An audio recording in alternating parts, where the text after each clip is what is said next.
As more vaccines are administered here in North Alabama, we're getting our first look at the racial breakdown on who exactly is receiving the vaccine. WAAY 31's Will Robinson-Smith is live at John Hunt Park.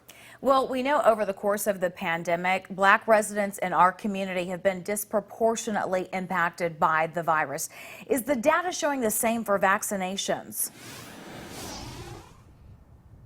That appears to be what we're seeing so far. Now, as of today, about 30% of all COVID-related deaths have come from the Black community, but only about 11% of those who have been vaccinated so far are Black residents. Unfortunately, the word that comes to mind is inequities, which has kind of been the word that has been discussed since the very beginning of this pandemic. Even before the pandemic began, Del Smith and his company, Aclinet, has been working to knock down some of the inequities in the healthcare system.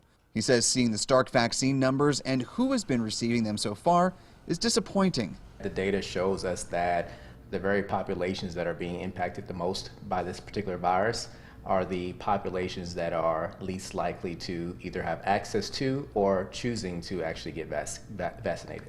According to data released on Thursday by the state, only 11% of the vaccine doses have gone to Black Alabamians compared to nearly 55% of white residents. Put another way, about 4.6% of the Black population has been vaccinated so far, compared to about 8.5% of the white population.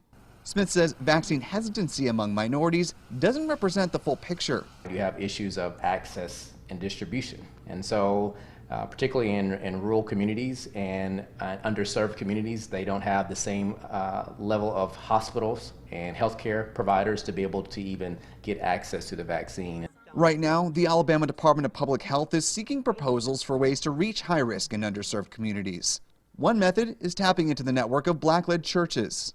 Churches are also beginning to become sites for the vaccine as well, and I'm hoping that Fellowship of Faith could be a site for others as well as to take the vaccine too. Troy Gardner was one of several Black faith leaders who took the vaccine as an example for the community. He says that not only are members of his congregation starting to change their minds regarding the vaccine, but his family members as well. My mom is one, my mother-in-law, father-in-law, they are another, and they were not as apprehensive about taking it after I received my vaccine. We need to do even more to leverage the trust that they have for the communities, and also just the opportunity that we can find out from people specifically what is the best mechanism in order to reach them where they are, in order to deliver the vaccine to them.